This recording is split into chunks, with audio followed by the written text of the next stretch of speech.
Welcome to Gifted Underachievers, the podcast for mid-level creatives with delusional ambitions. In this segment, James and I discuss a process for creating the life that is the best fit for you, your needs, your personality, what you love to do. Hope you enjoy it. Hey, Pat. Hey, James. I am so fucking impressed with what you have done with this Hendrik Carlson Escaping Flatlands essay. And it's something that you've shared with me, and we've been talking about and bringing up in various segments and conversations, especially when it comes around to the grant experiment. But it also crosses into other things. And I read the essay and I thought it was really, really good. I think it's on Substack. It's on Substack. So Hendrik Carlson has a Substack called Escaping Flatland. Yeah. And he writes really, really, really interesting stuff. I bring this up because I've wanted to talk to you about this because it really, really resonated with you. And Yes. it's helping you do a lot of different things and conceptualize a lot of different things. And so I just wanted to have that conversation with you. And I guess the big question is what stands out? What has really been that thing that has motivated you so much? Well, I reread it this morning after many months not reading it. I think it was published in August 2024. And the title of this essay is Everything That Turned Out Well in My Life Followed the Same Design Process. And then Hendrik Carlson writes, several pages, these are long essays, about the process of unfolding, so that over time, I'll cut to the end, over a 10-year period, if you follow this process for various aspects of your life, romantic, work-related, everything, you will be in a life that fits you. It's who you are.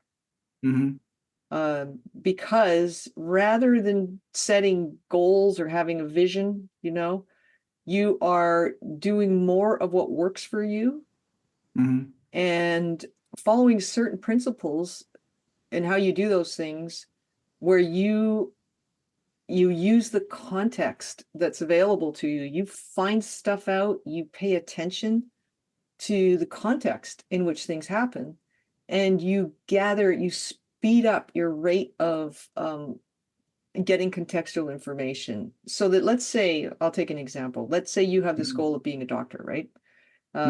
Instead of just signing up for an undergrad and then med school and then all the steps that will in 10 or 12 years allow you to be a doctor, you actually get more context much, much earlier in the process. So you start with whatever in your life is relatively doctorish, why do you want to be one? And you do more of that. You also perhaps ask to do a shadow a doctor or interview a doctor or talk to a doctor. You go and break into, now Hendrik Carlson didn't suggest this, break into the doctor's residency and listen to them talk on their breaks. You increase the rate at which you get information about what that life is like, and then you make decisions based on the actual information, not on some abstract goal, but on the actual information of what fits and what doesn't fit. What's working, do more of it, and what works for you. Like, unless you're a total robot, what gives you joy and pleasure. And the idea that was new to me is that that's legitimate. That's an actual legitimate way to live your life, because I've done it with a fuck you attitude my whole life. And it's not even a fuck you to the world. It's more of a, well, listen, I'm not going to be a terrific government employee because I just don't like being told what to do.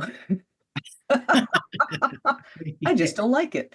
And I don't, I would never be a frontline services person like in the driver's license department, say, because I just don't like dealing with idiots, like I don't want to have to explain 20 times in a working day the same thing over and over. So I am not suited to certain things, and I avoid them because I know myself well enough to have done since I was 14. I've known that I don't like doing certain things, and so I'm not going to do them if I can avoid it.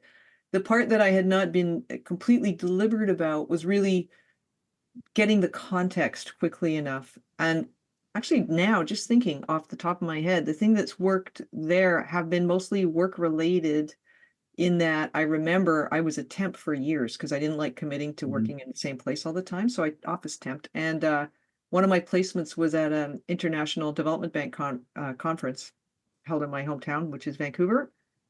And soon as I was in that organizing committee team, like I was just a peon because I was a temp. But man, Mhm. I knew that if there were more opportunities in that field, I'd take them because I loved it. I loved the people. I loved the fact that I wore 10 hats a day. I didn't always do one thing. I had Mhm. strengths for sure. I was very good on computer stuff and super fast, but I just and I was in that field for maybe 15, 18 years over time, and I ended up working with the same group of people all the time. And so that was accidentally doing what I think unfolding is. And I think that having a life that fits you is not chump change. And it's not No. something you wait till you're retired to do. Right. Now, drilling down into that, right? So there's, this you've talked about more broadly on the career level, right? So Yeah. here's the things I'm not suited to do. I've tried a lot of things and discovered some things about myself, maybe found something that, I like this part, but I really hated this part, so I can't do that. Hmm. When you bring it into to the work that you're doing now, Hmm. and trying to live the life of an editor that best fits you. Hmm. How does that context setting, how do you describe that unfolding in the context setting? I would say the first 5 years of running an editing business, which I consider it running a business, although I am Mhm. a sole proprietor and I'm self-employed and I don't have employees. It unfolded by me doing what looked like throwing spaghetti at the wall, taking a deep interest in how to get clients, just because once somebody paid me to read their book, I was like, this is a job. Are you kidding me?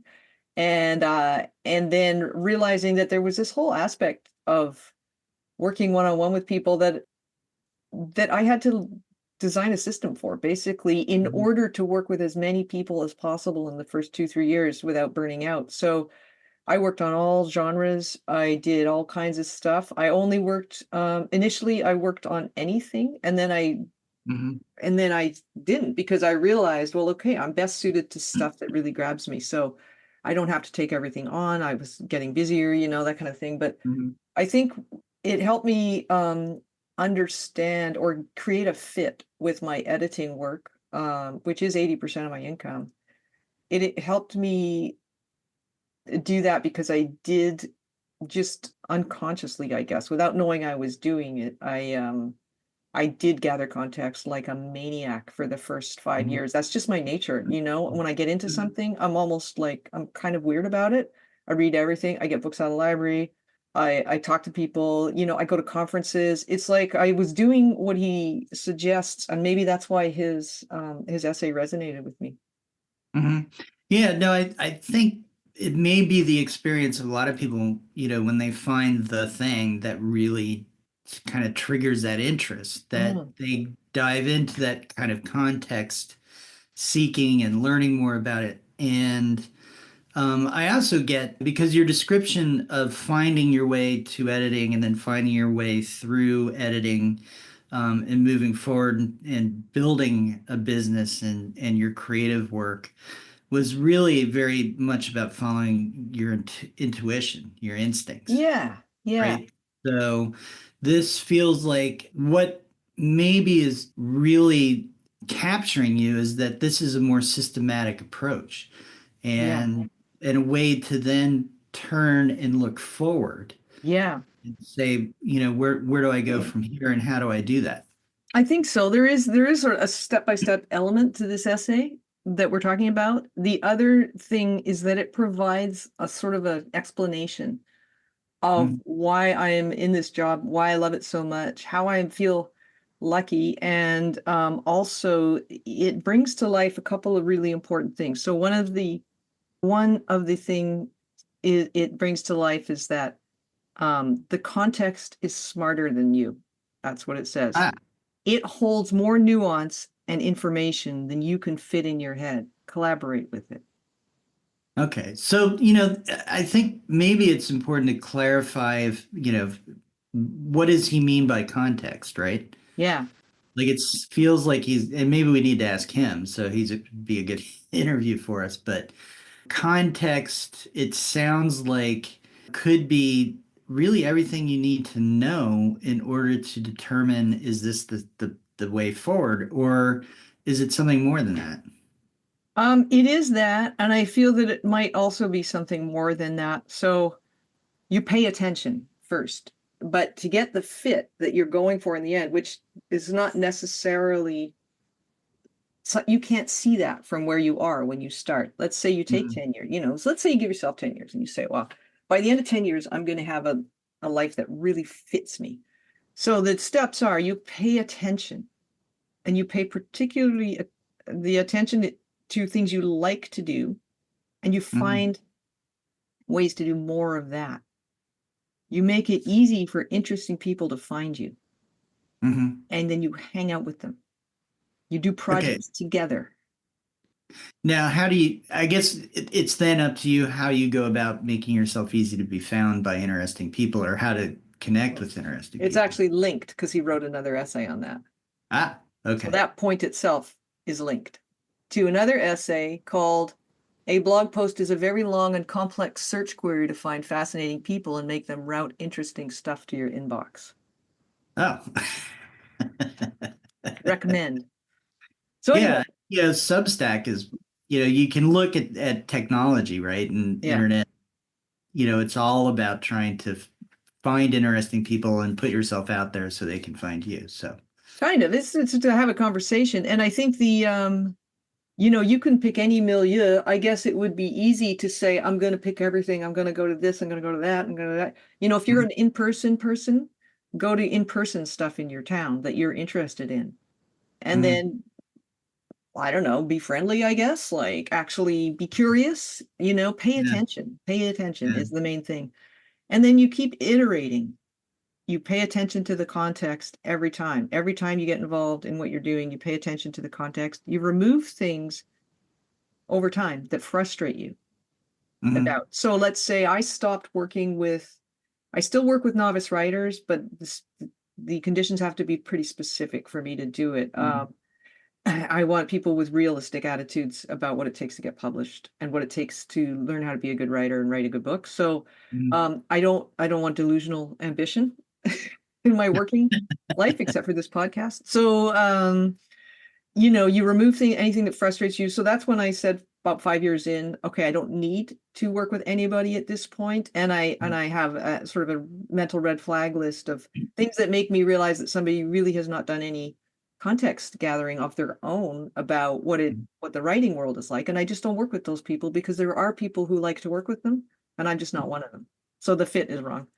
And then as far as what the context is, you asked earlier, what is the Mhm. context? There's explanations about it, but I think it is it's keeping in mind the relationship between form and I guess function. So a glove has to fit the hand.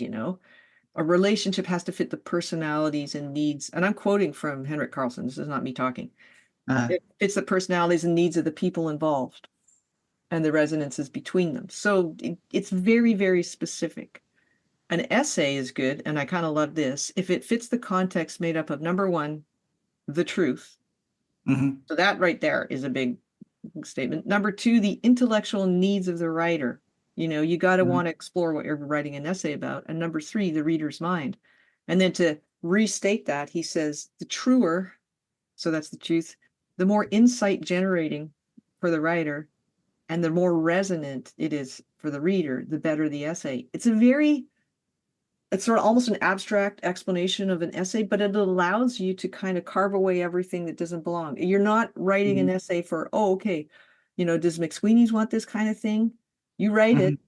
it for yourself and for the reader, and then you look around for where it might fit rather than, doing it the other way around. And I Yeah. think that leads to a purer thing. Right. Yeah. Leads to a pure, and more interesting experience. And that's, I mean, that's how you don't get burnt out too, right? Yeah. Yeah. So, there's a part of this where it's about following curiosities and trying to, as you said, strip away the stuff that doesn't feel right Yeah. for And you. then iterate towards something that feels alive. That's really important because you don't just strip away, you Mhm. move towards what makes you feel alive. Uh-huh. And that over time creates something, whatever aspect of your life, hopefully your entire life, all aspects. If you pay attention to what happens when you hang out with, say, certain people, and Mhm. then you iterate towards something that feels alive, you're making decisions, you're saying not this, but this.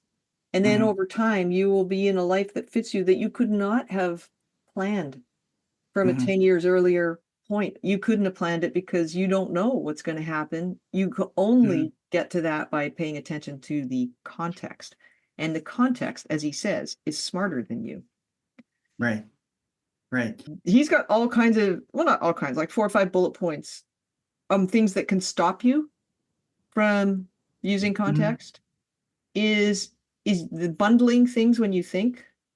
Mhm. Like your job, you might think of abstractions like a job, but a career is made up of a bunch of different things, like a salary and identity, relationships. So unbundling allows you to get more information, and that can help you unfold in more fluid ways. That to other people might look incomprehensible. It might look like magic because you suddenly get this offer from somewhere, but it's really because you've unbundled things and you are Mhm. responsive to the situation. And also, you need to overcome your social fear of looking stupid or incomprehensible because you'll make decisions that other people don't understand because they are not operating in your context. And then Yeah. another reason that the feedback loop of unfolding can work poorly is that you've already decided on a solution. So you are Mhm. blind to context. Wow. So, So as you're going about this, right, and you're sort of adopting this mindset strategy, yeah, are there things that you've noticed you're doing differently, or are there things that you're just being more mindful of? both. What I've noticed I'm doing differently is, and it's, I don't even think it's conscious. I think I read this and absorbed it at a cellular level and then started applying it without knowing I was applying it. It's a weird thing. Mhm. Um, but if somebody says something or I have an interaction with somebody, so here's an example. I'm for the first time in my life going to pay somebody to help me to coach my writing, and it's Mhm. to create the space in my incredibly busy life to pay attention. I had a few kind of, I'm not going to say negative experiences with the publishing world, because it is what it is, but Right.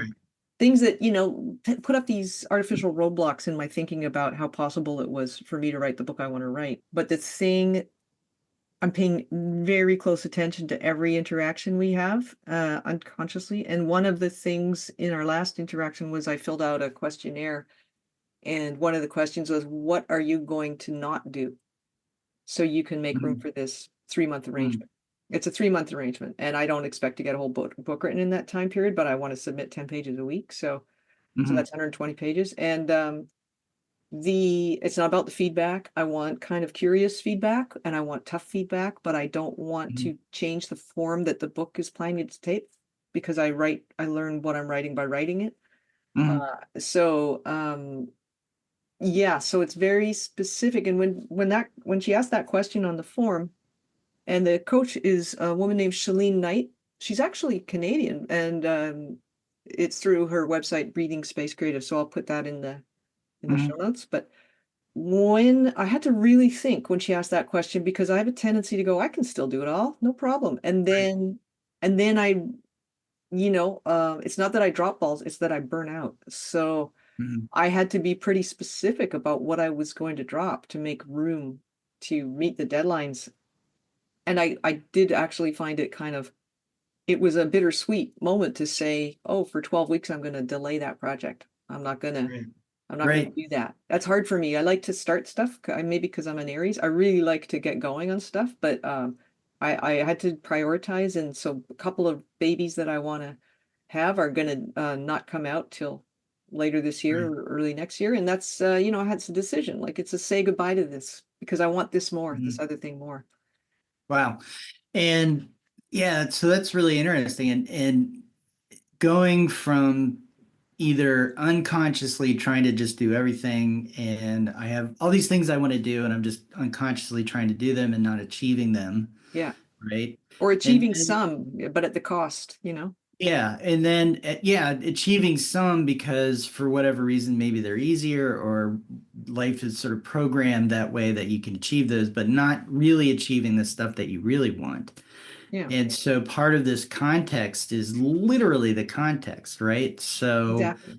how am I going to spend my day, Yeah.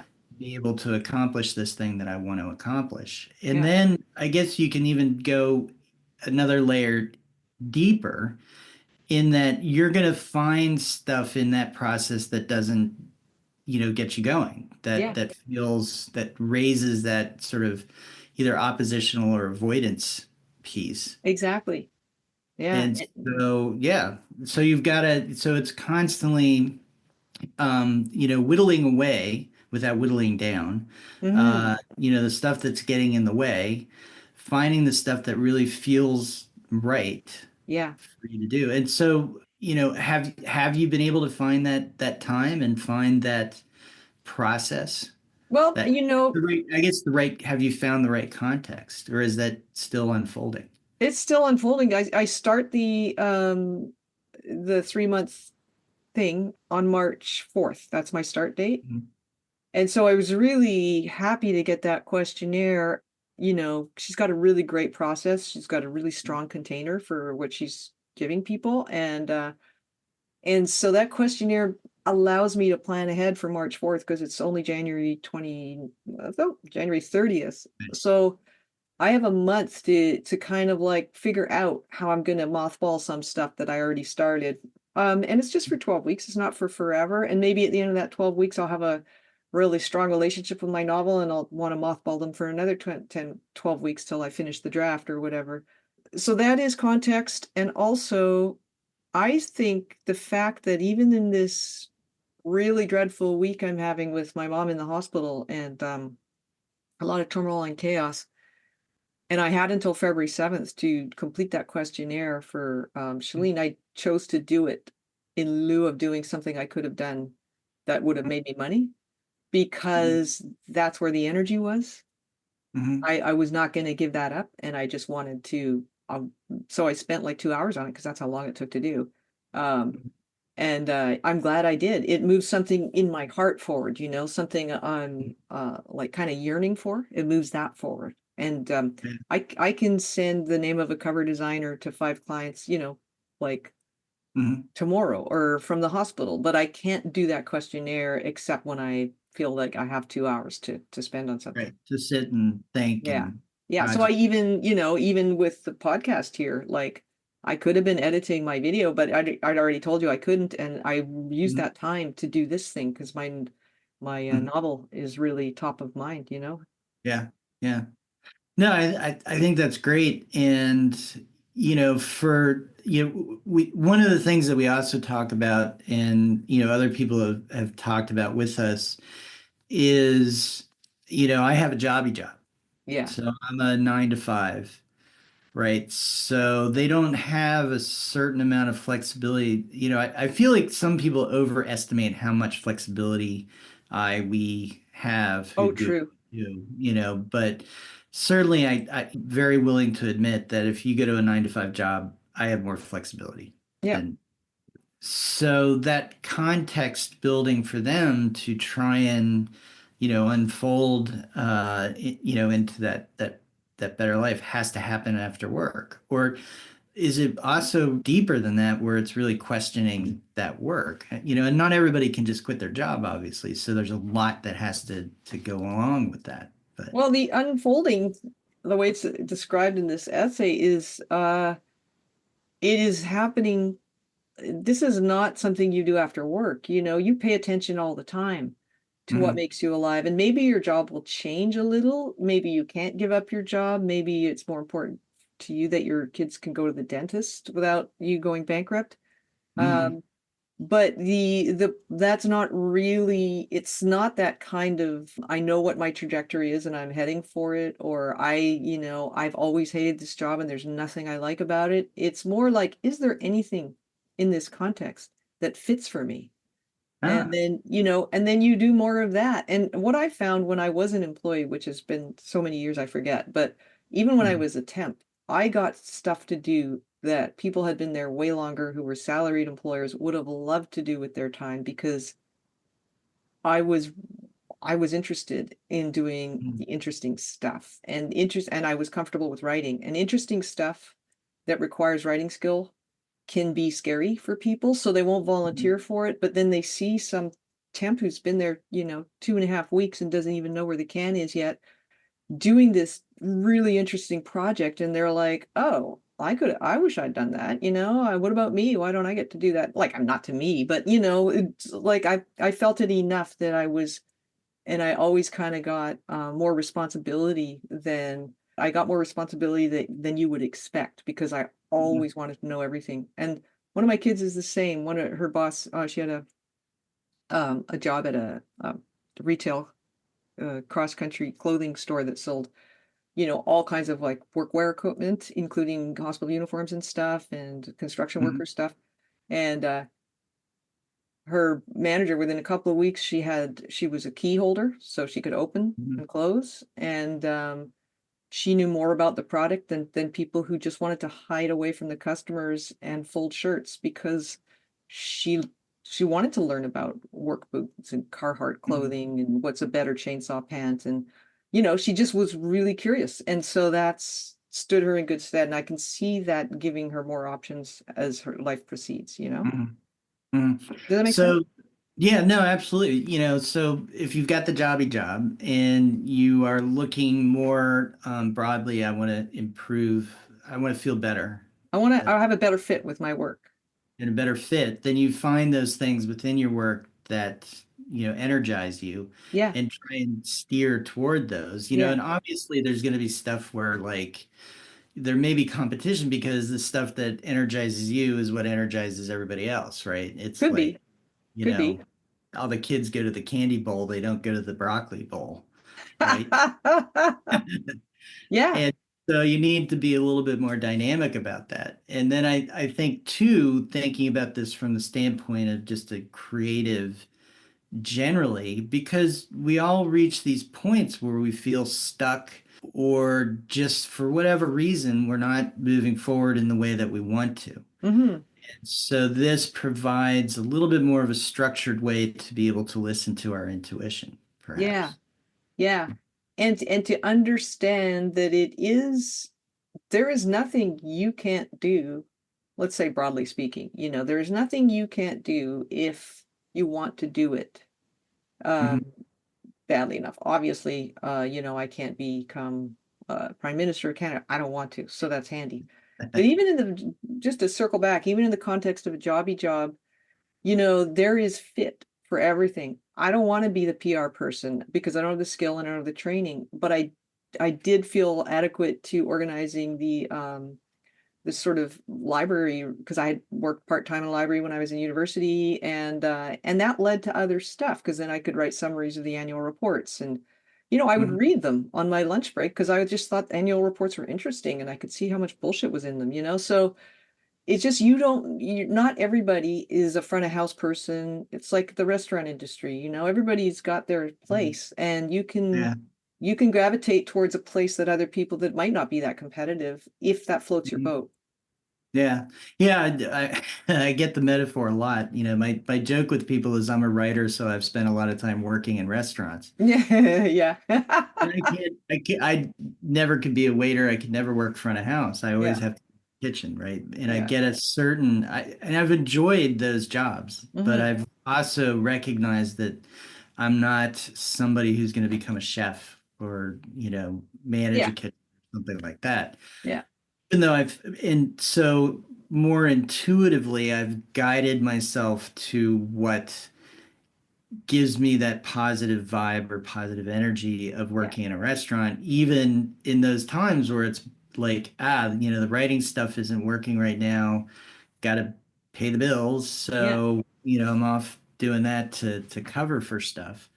And I think too that there's a part of this where when you have this intentionality about it and you have it as somewhat of a structured approach, Hmm. you may come to the point where you realize I'm in the wrong place, True.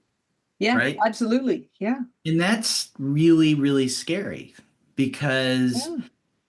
if you've been at a job for 10 years, Mm, you've got a lot of equity built up into that job. If you've been in a marriage for 10 years, you've got a lot of equity built up yeah. into that marriage. And Tell me if you've about it. been Yeah. working on a manuscript or a theory of writing or a theory of art or a theory of acting or what have you, um, giving up on that theory, those can be pretty scary things and get you to question, do I really want this ultimately? Yeah.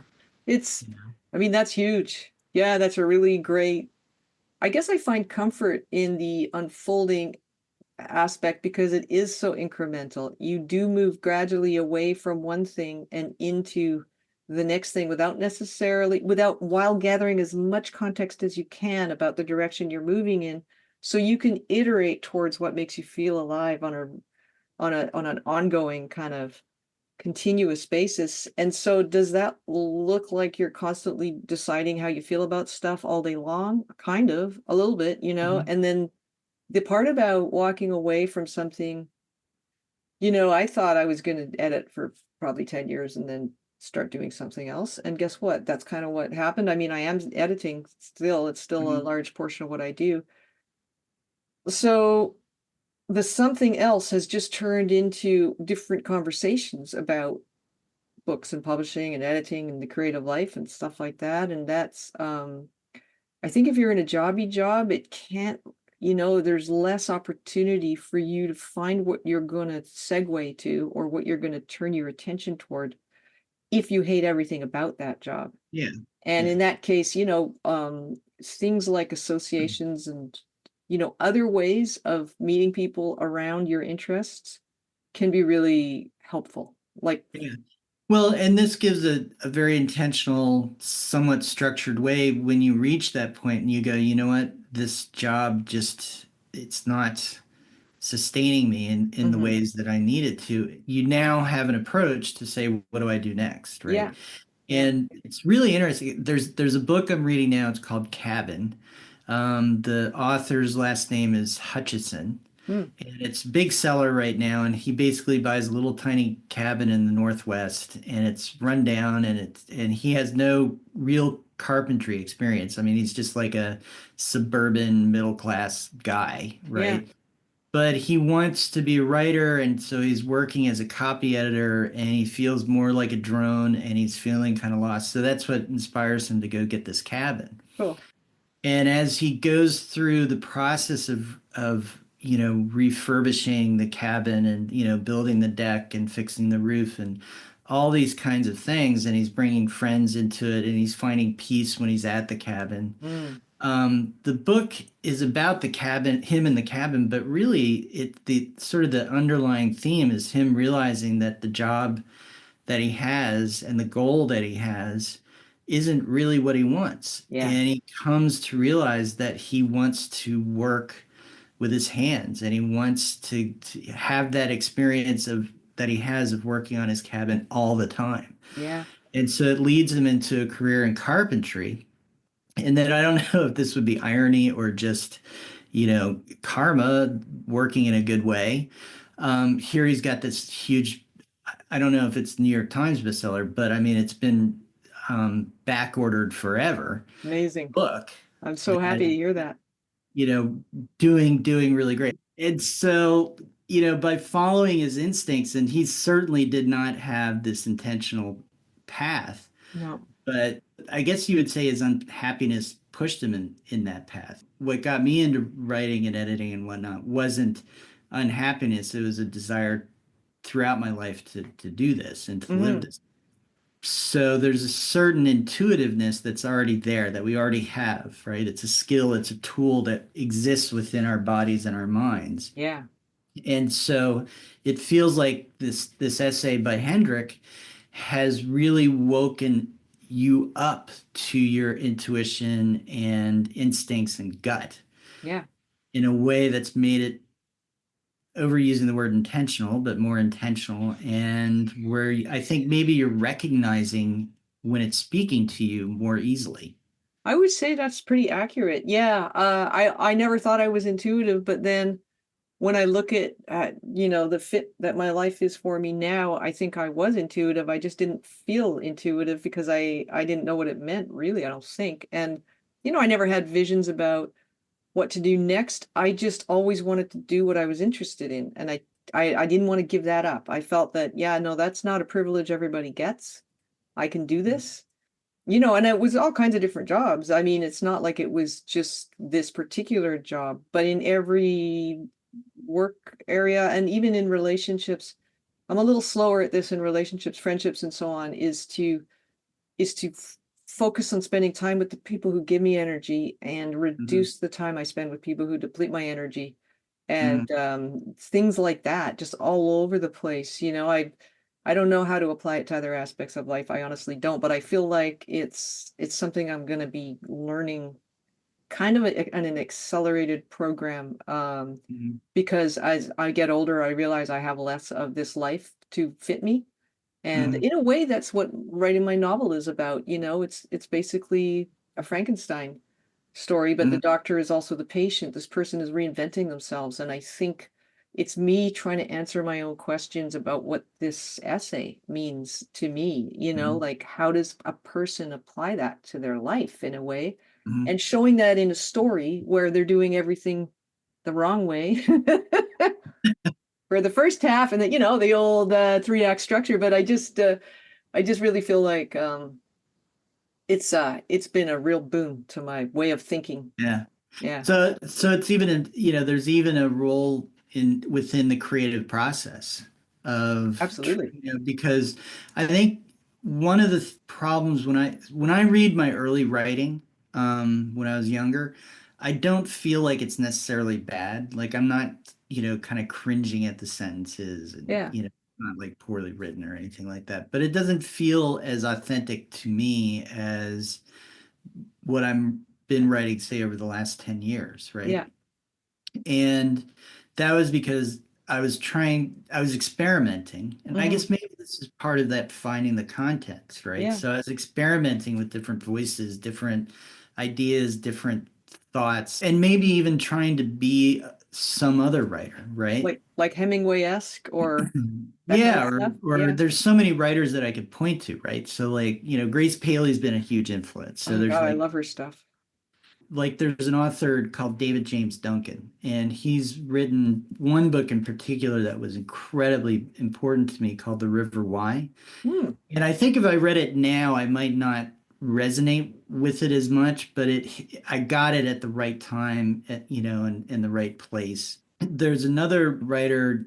Oh, he did the book about life inside of a pack of Camel cigarettes. I'm forgetting his name. Uh, Still Life with a Woodpecker, I think is what it's called. Funny. And but I wanted to be that writer too. And so I can see these shifts in what I'm doing that, trying to explore the context and find my place in it. Yeah. And so what I just heard you really kind of excited me because it's saying when you are creating your art, and we all have to really be able to tap into that piece of ourselves Yeah. that gets like we've got to really turn ourselves on with our own art, Yeah. right? Yeah. And here's a Yeah. way to think about that, That's a and really if you're just sitting there tapping away and it's not meaning anything, or you're painting away and it's not meaning anything, that's your intuition and instinct saying, hey, stop. yeah. Yeah.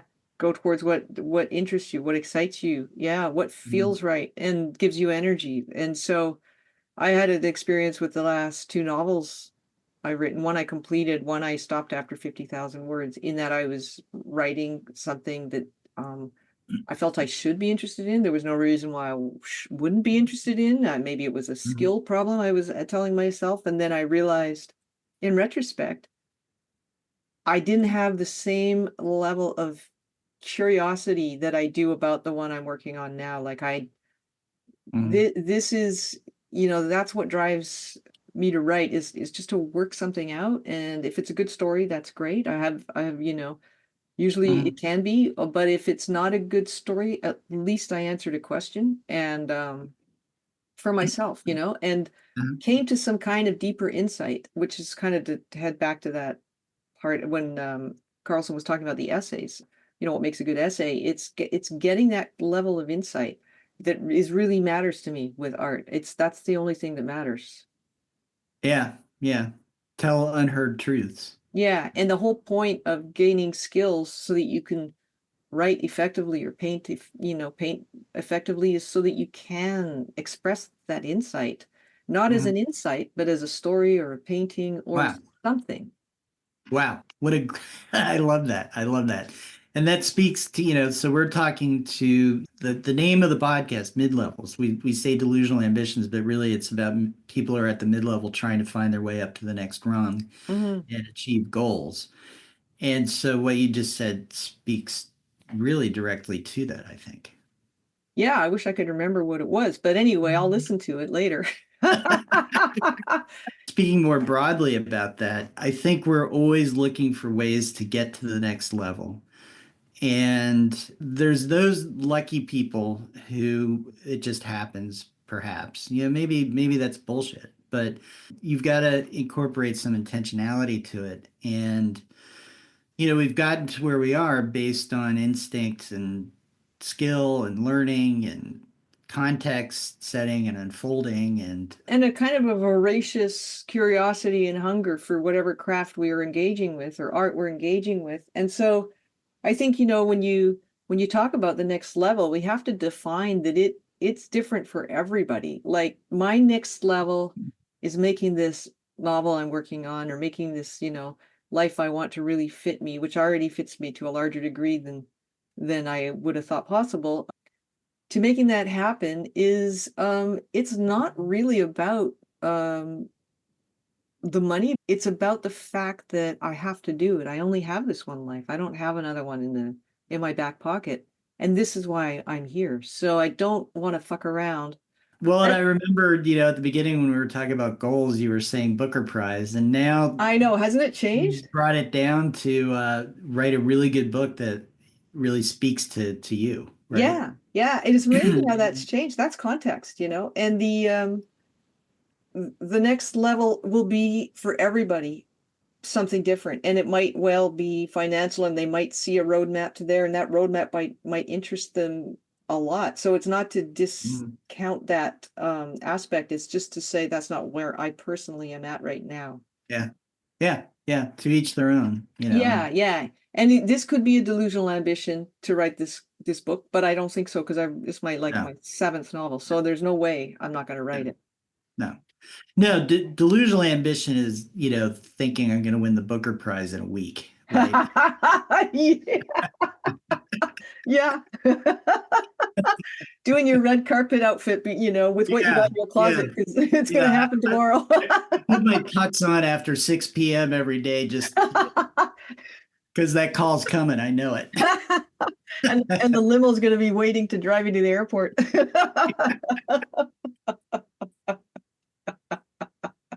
Are we done or are we finishing? I'm not sure. So let's finish. Let's finish. Yeah. Yeah, I didn't know. Okay, so this is the finishing part. Okay.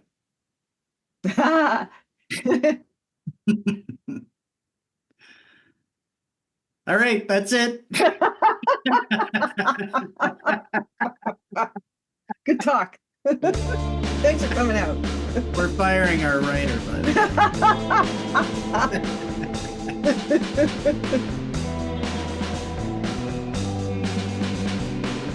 Thanks for listening to Gifted Underachievers, the podcast for mid-level creatives with delusional ambitions.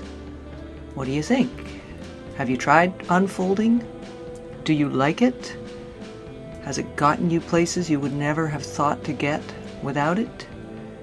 Or is this the first time you've ever heard of it and you have no interest in doing it? Let us know. We'd love to hear. You can send us an email to giftedunderachievers@substack.com or hop on over to our website, on Substack, giftedunderachievers.substack.com, and leave a note in the comments. Until next time.